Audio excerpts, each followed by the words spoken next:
Ni kweli, ni wazi kwamba mambo hayo ni dalili za utukufu wa Mungu. Na sote tunakubaliana kwamba Mungu anapoponya wagonjwa, anapotenda miujiza, watu wanapobarikiwa, haya yote yanadhihirisha utukufu wa Bwana. Haleluya. Amen. Ni kweli, watu wanapofunguliwa, haya yote yanadhihirisha utukufu wa Bwana. Lakini nataka nikwambie mpendwa, utukufu wa Mungu unaenda mbali zaidi. Haleluya. Amina. Maana hata kwenye Agano la Kale, kabla Yesu hajaja, watu walikuwa wanaponywa. Na Yesu kabla hajaenda msalabani, nataka nikwambie wagonjwa walikuwa wanafunguliwa. Amen. Amina. Ingekuwa swala la uponyaji na miujiza limetosha, Yesu asingeenda msalabani. Yesu kwenda msalabani ni kuleta utukufu wa Bwana kwenye mioyo yetu. Kazi ile ambayo kwenye Agano la Kale haikuwahi kufanyika kabisa.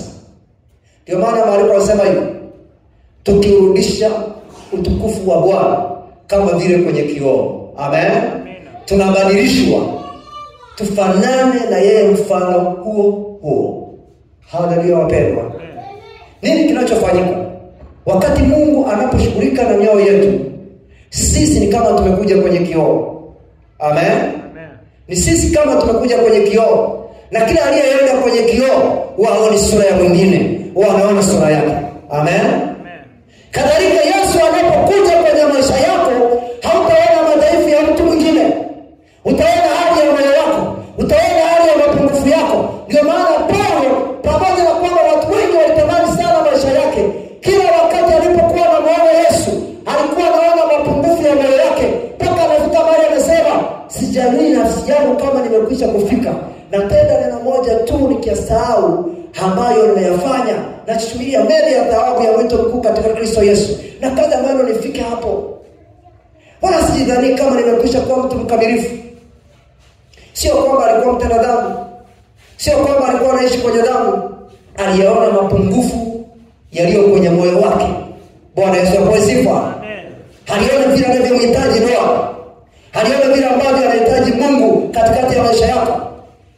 Ingawa kwenye Agano la Kale utukufu wa Mungu siku zote ulikuwa kitu kinachoshikika au kinachohisika, katika Agano Jipya baada ya Pentekoste, Biblia inasema ya kwamba utukufu wa Mungu unadhihirishwa kwa namna ya kipekee sana.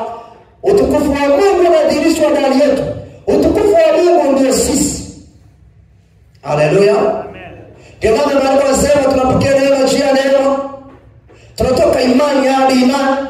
Tunatoka utukufu hadi utukufu kwa kazi ya Roho wake katika utukufu wa ndani ya mioyo yetu.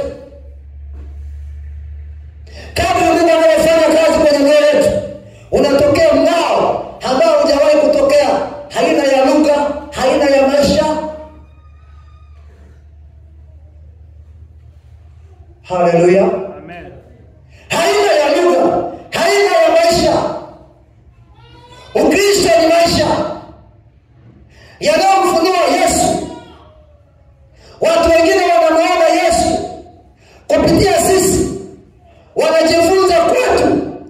Maana Yesu huyo hawajawahi kumuona wakati wote.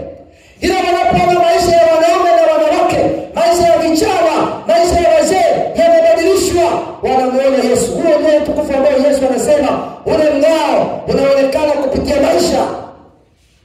Haleluya. Amen. Haleluya. Amina. Haleluya. Amen. Na mimi wacha niwaambie kitu asubuhi leo. Hatuendi mbinguni kwa sababu tunahubiri. Paulo mwenyewe baada ya Mungu kujifunua katika maisha yake, yeye mwenyewe alisema nisije nikawahubiri wengine nikawa mimi ni mtu wa kukataliwa. Tunamtumikia Mungu kwa neema ya Mungu kama vile Mungu alivyotuokoa. Amen. Amina. Iwe ni huduma yoyote ile, iwe ni kuimba, iwe ni kuhubiri, iwe ni kanisani, iwe ni kumtolea Bwana, ni neema tu ya Mungu. Bado Mungu anahitaji mioyo yetu iwe sawa. Amen. Amen. Bado Mungu anahitaji mioyo yetu iwe katika mng'ao unaostahili mbele zake. Unajua Paulo anaandika anasema hivi, tunamhubiri Kristo. Wakolosai 1:28. Wakolosai 1:28. Tunamhubiri Kristo Wakolosai 1:28. Au tuanze mstari wa 27. Wakolosai 1:27 maandiko yanasema hivi.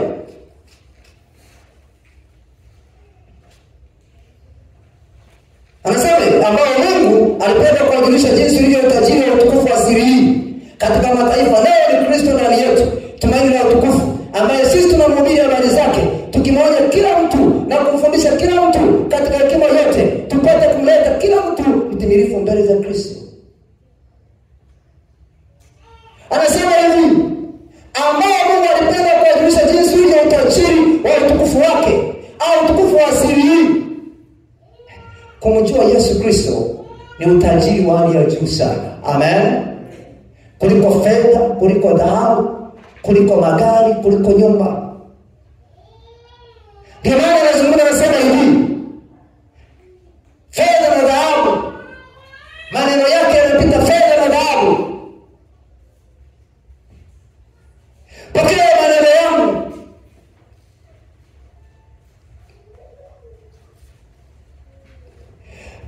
Utukufu wa Kristo ni kazi ya Mungu kwenye mioyo yetu. Utukufu wa Kristo ni kazi ya Kristo kwenye maisha yetu. Na hiyo haiwezekani mpaka Kristo anyoshe mkono wake kwa kazi ya moyo wake katikati ya watu wetu ndani yetu, ili miili yetu ife, maana miili yetu imeshikana na dhambi. Ndio maana Maandiko yanasema kwenye kitabu cha waraka wa kwanza wa Petro ya kwamba yeye aliyeteswa ameachana na dhambi. Hebu tusome hapo andiko hilo. Waraka wa kwanza wa Petro. Na nyaraka hizi wanaandikia watu waliokoka.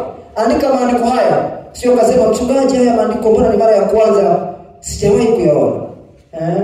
Anasema yeye aliyeteswa katika mwili ameachana na dhambi. Yeye aliyeteswa katika mwili. Sikuwa nimeliandalia andiko, nisubiri kidogo na kuonyesha. Ni yupi aliyekuwa anateswa katika mwili? Aliyeokoka. Unapoamua kubeba msalaba wako, unapoamua kumfuata Yesu, unapoamua kujikana nafsi yako mwenyewe na kuikatalia mambo yako, umeamua kumfuata Yesu.